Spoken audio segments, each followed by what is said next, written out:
and that made everyone a target. Parents stormed schools, pulling children from classrooms. Outdoor recess and gym were immediately canceled. School districts across the region issued lockdowns. Police presence multiplied at bus stops. Gas stations emptied as people feared the simple act of standing still. News helicopters circled. Everyone was looking for the same thing, a white box truck. Witnesses had reported seeing such a vehicle speeding away from one of the scenes. It became the focal point of the investigation. Dozens of white vans were pulled over. None had any connection to the murders. It was a ghost chase while the real killers watched the hysteria unfold. What no one knew was that the sniper wasn't perched on a rooftop. He wasn't hiding in the woods or stalking from alleyways. He was lying flat in the trunk of a blue 1990 Chevrolet Caprice. A hole had been drilled near the license plate, just large enough for the barrel of a Bushmaster XM 15.223 caliber rifle to protrude. From parking lots, rest stops, and gas stations, John Allen Muhammad and his teenage protege Lee Boyd Malvo were transforming a common sedan into a rolling execution chamber. It was ingenious, it was invisible, and it was working. As investigators scrambled for leads, the public became more desperate. Rumors exploded. People whispered about terrorist attacks. Homeland Security raised threat levels. Children ducked while walking to school. Adults scanned rooftops before stepping into the open. The killer wasn't just targeting individuals. He was attacking a region's sense of safety. The Beltway had become a hunting ground, and no one knew where the next shot would land. The FBI, ATF, and Secret Service joined local authorities. Ballistics experts confirmed a link between the shootings. All had been carried out with a .223 caliber bullet, likely fired from a high-powered rifle. But there were no shell casings, no DNA, no security footage. The killers left nothing behind. The investigation felt like chasing shadows. Then came the first communication. At a crime scene, investigators discovered a tarot card, the Death card. Scribbled on it was a chilling message. Call me God. It wasn't just a killing spree anymore. It was a game, one where the killer watched the chaos unfold and delighted in it. Chief Moose publicly read the message, hoping for a break. Instead, it deepened the psychological torment. Whoever was behind this wanted the world to feel powerless. By October 4, the national press was fully engaged. Sniper terror in the capital ran on every front page. Still, the killings didn't stop. On October 7, a 13-year-old boy, Iran Brown, was shot and critically wounded outside Benjamin Tasker Middle School in Bowie, Maryland. He had been dropped off by his aunt just moments earlier. The bullet struck him in the chest. He survived only because of the rapid medical response. But this attack shifted everything. The sniper had crossed a line. He was targeting children. No one anywhere was safe. The list of victims grew with each passing day. Dean Mayers, a Vietnam veteran, was shot while pumping gas. Linda Franklin, an FBI analyst, was killed in a Home Depot parking lot. People began avoiding public places. School attendance plummeted. Emergency hotlines were flooded with sightings, but none brought investigators closer to the truth. Behind the scenes, Muhammad and Malvo were watching. They followed media coverage obsessively. They changed license plates, stayed in cheap motels, and kept moving. They were not only evading capture, they were reveling in their anonymity. Every news cycle confirmed their success. Every tear, every funeral, every breathless report was proof their message was working. By the third week, the death toll had reached 10. The snipers had paralyzed the nation's capital. Hundreds of federal agents were deployed. The city was suffocating under fear. Yet there was no ransom, no manifesto, no demands, just silence and death.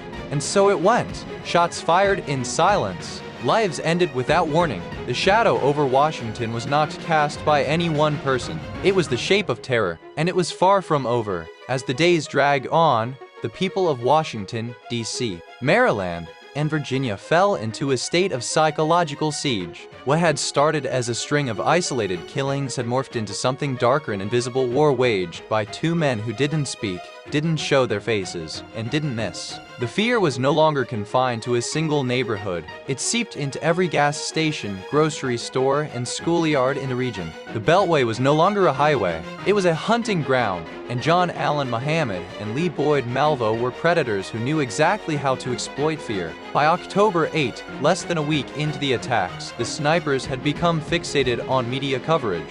Each shooting generated a firestorm of news, and Muhammad and Malvo watched it obsessively. In their motel rooms, they followed the live broadcasts, studied press conferences, and marveled at the chaos they had created. It wasn't just a killing spree, it was a spectacle, and they were the producers. Their blue 1990 Chevrolet Caprice had become the perfect weapon. The back seat was modified to allow Malvo to crawl into the trunk, where he would lie prone with a rifle.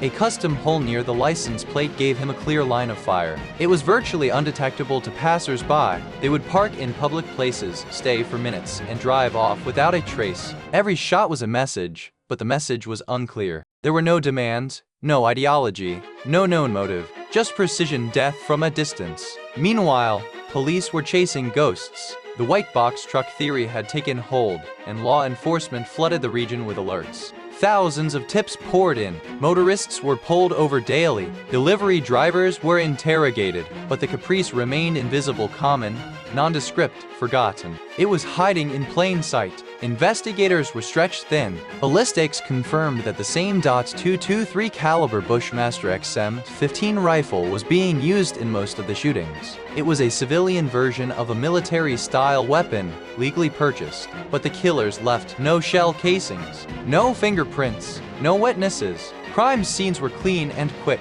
For every bullet fired, an entire community unraveled. On October 9, 53-year-old civil engineer Dean Harold Mayers was shot at a gas station in Manassas, Virginia. Like the others, he was hit by a single bullet while standing still, another precise strike from a hidden shooter. By this point, the killers had claimed 7 lives. The region braced for what came next. Then, the killers went silent. Days passed without new attacks, but the absence of violence was not a relief.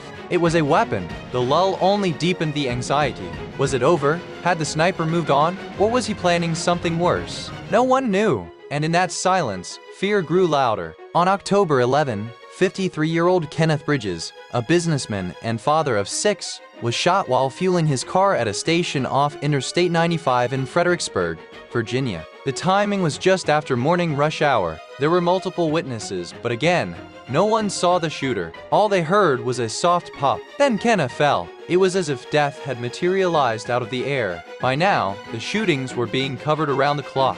CNN, MSNBC, and every local station were broadcasting live updates. Police briefings were picked apart in real time. Chief Charles Moose became the face of the investigation, addressing the public daily, sometimes tearfully. He pleaded for help. He asked for calm, but he couldn't promise safety. The killers struck again on October 14.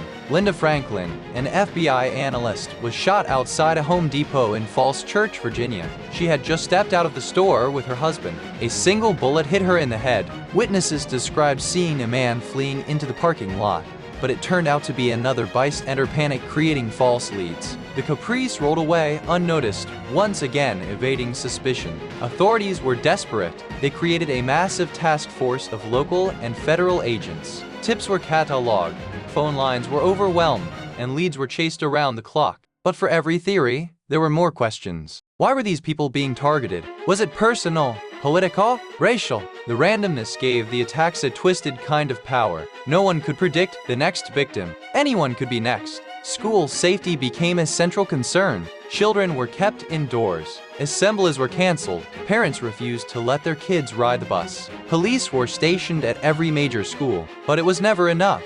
The snipers had already proven that they could shoot a child and get away with it. On October 19, Jeffrey Hopper, a 37-year-old man, was shot outside a Ponderosa steakhouse in Ashland, Virginia. For the first time, the snipers left behind a message. It was a note in a plastic bag tacked to a tree. The contents were cryptic and disturbing. The note demanded money, $10 million, to be transferred to a specific bank account. It also referenced earlier attacks, indicating that the shooter had been watching and evaluating law enforcement responses. The message was full of errors, spelling, grammar, syntax, but the tone was clear. This was not over. The killers were escalating. They wanted to be heard. They wanted power, and they were willing to kill to get it. Back at headquarters, investigators began piecing together something new. The note referenced the previous shooting in Montgomery, Alabama, one that hadn't been publicly connected. In that case, 2 employees of a liquor store had been shot during a robbery. The survivor had seen the shooter up close and gave a description. With the help of sketches and partial fingerprint lifted from a magazine at the scene, police finally had a lead. The print matched a 17-year-old named Lee Boyd Malvo. Further investigation connected Malvo to John Allen Muhammad. The FBI issued an alert. Be on the lookout for a blue 1990 Chevrolet Caprice, New Jersey license plate NDA 21Z. The car had been registered to Muhammad, and now it was the prime suspect vehicle. On October 24, just before dawn, police found the Caprice at a rest stop off Interstate 70 in Myersville, Maryland. Inside, sleeping quietly, were John Allen Muhammad and Lee Boyd Malvo. They were arrested without a struggle. A Bushmaster XM-15 rifle was found inside the vehicle, along with a tripod, a scope, and a notebook.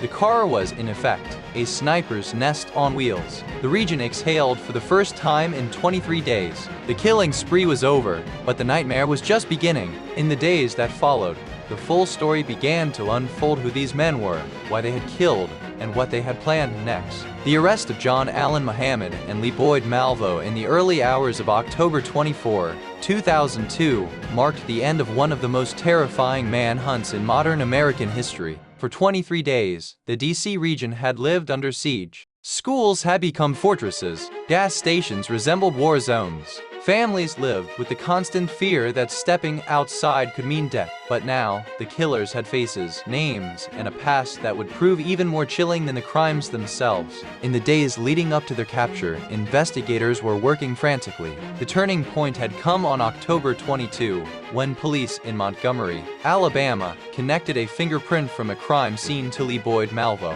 The print had been lifted from a magazine left behind after a robbery and shooting at a liquor store in September 2002, an event eerily similar to the sniper attacks. The survivor had also provided a description of a young black male. That small clue broke open what had, until then, felt like an unsolvable puzzle. Investigators ran the fingerprint through federal databases and got a hit. Malvo was known to immigration authorities. He had been apprehended earlier in the year with an older man, John Allen Muhammad. Muhammad, a Gulf War veteran, had a long and complex background. He was estranged from his family, had lost custody of his children, and had been drifting from place to place with Malvo, whom he had taken under his wing as a surrogate son. They had lived in homeless shelters, cheap motels, and even in the car that had become their weapon. Once the names were identified, authorities launched a nationwide alert. The vehicle they were believed to be driving, a 1990 blue Chevrolet Caprice with New Jersey plates NDA 21Z, was now the focus of every patrol in the region. Then came the cryptic message. Back on October 17, Montgomery County Police Chief Charles Moose had delivered a strange statement during a press conference. He said, "You have indicated that you want us to do and say certain things. You have asked us to say, we have caught the sniper like a duck in a noose. We understand that hearing us say this is important to you." No one outside the task force knew what it meant. The media was baffled. Viewers speculated wildly, but it was real, an actual line from a communication sent by the snipers. The message referenced the Cherokee fable. In that story, a duck is lured into a noose by a clever trickster, believing it is safe. The meaning was murky, but the intention was clear. The killers were playing a game. They wanted control. They wanted recognition. They wanted the police to acknowledge them on their terms. The message was part of a series of increasingly bizarre demands left behind by the killers. One note, tacked to a tree near a crime scene, had demanded $10 million. It included instructions on how to wire the money to a specific bank account. It also included a threat that if the money wasn't delivered, the killings would continue. The letter was filled with spelling mistakes and broken grammar, but its tone was cold, calculated, and deadly. By October 23, investigators had tracked down a key piece of evidence in Tacoma, Washington, where Muhammad had once lived. In a backyard, they found a tree stump riddled with bullet holes apparently used for target practice. It was a small detail, but it added another layer to the growing case against the pair. Then, just after 3:00 a.m. on October 24, a 911 call came from Ron Lance, a truck driver who had pulled into a rest stop off Interstate 70 near Myersville, Maryland. He had seen a car that matched the vehicle description from the alert. He parked his rig in front of the Caprice to block it from leaving and called police. Moments later, a SWAT team quietly surrounded the vehicle. Inside, they found Muhammad and Malvo asleep. The arrest was uneventful. No shots fired, no resistance. The men were taken into custody, and their vehicle was impounded. Inside the trunk, police discovered the Bushmaster XM15 rifle, a bipod, a scope, and a hole near the license plate where the weapon had been fired. The car was, in every sense, a mobile killing machine. Ballistics confirmed the weapon had been used in 11 of the 14 known shootings. The rest were linked by circumstantial evidence. In a duffel bag, investigators found a notebook containing diagrams, notes, and scribbled thoughts, many written by Malvo. There were references to military tactics, escape plans, and targets. It was clear the pair had not been improvising. This was structured. This was strategic. The region breathed a collective sigh of relief, but the investigation was far from over. In the days that followed, more information came to light. Muhammad had served in the U.S. Army as a mechanic and had earned an expert marksmanship badge. He was disciplined, trained, and angry. Malvo, born in Jamaica, had met Muhammad in Antigua. The older man had taken control of him, fed him extremist ideology, and molded him into a killer. The nation was stunned. The killers were not foreign terrorists. They were not part of some shadowy network. They were a man and a boy, sleeping in parking lots, shooting strangers for reasons no one could yet explain. As the trial approached, prosecutors faced an unusual challenge: which jurisdiction would go first. There were murders in Maryland, Virginia, and D.C. Each state wanted to try them. Ultimately, Virginia took the lead because of its aggressive use of the death penalty. Muhammad would be tried in Prince William County for the murder of Dean Mayers. Malvo would be tried separately as a juvenile for the killing of FBI analyst Linda Franklin. The court proceedings would reveal more horror, more confusion, and the beginnings of a deeper motive. But for now, the public simply exhaled. The terror was over. The duck had indeed been caught in a noose. But the why these two people had done this, why they had chosen this method, why they had needed the world to watch remained unanswered. Those answers would come, slowly, in courtrooms and confessions, but they would offer little comfort, because the truth wasn't just frightening, it was methodical, calculated, and built on a plan even more terrifying than anyone had imagined. The capture of John Allen Muhammad and Lee Boyd Malvo didn't just end a killing spree. It unlocked the door to a deeper, darker reality, one that showed the Beltway attacks were not random acts of violence, but part of a calculated, multi-phase plan driven by ideology, manipulation, and cold-blooded ambition. What investigators uncovered after their arrest was more than horrifying. It revealed the blueprint of a domestic terror campaign that had barely begun. In May 2006, nearly 4 years after the attacks, Lee Boyd Malvo took the stand during Muhammad's trial in Montgomery County, Maryland. By then, Malvo was 21 years old. He had spent years in solitary confinement, received counseling, and reportedly begun to process the gravity of what he had done. For the first time, he spoke publicly, not just about the shootings, but about the plan behind them. Malvo's testimony stunned the courtroom. He admitted that his initial post-arrest statements were lies. He had claimed to be the sole shooter, hoping to protect Muhammad from the death penalty. Under questioning, Malvo described the extent of Muhammad's psychological control over him, likening it to brainwashing. He called Muhammad his father figure, his god, his commander. Malvo said he would have done anything Muhammad asked, and he did. Then he laid out the real plan. Muhammad's strategy wasn't just to kill, it was to build an army. A mobile, decentralized force of teenage boys trained to kill on command. Phase 1 had been the D.C. sniper attacks. Their objective was to kill 6 people a day for 30 days. Their targets were primarily white people, chosen to incite fear and create chaos. They meticulously scouted out public spaces, mapped escape routes,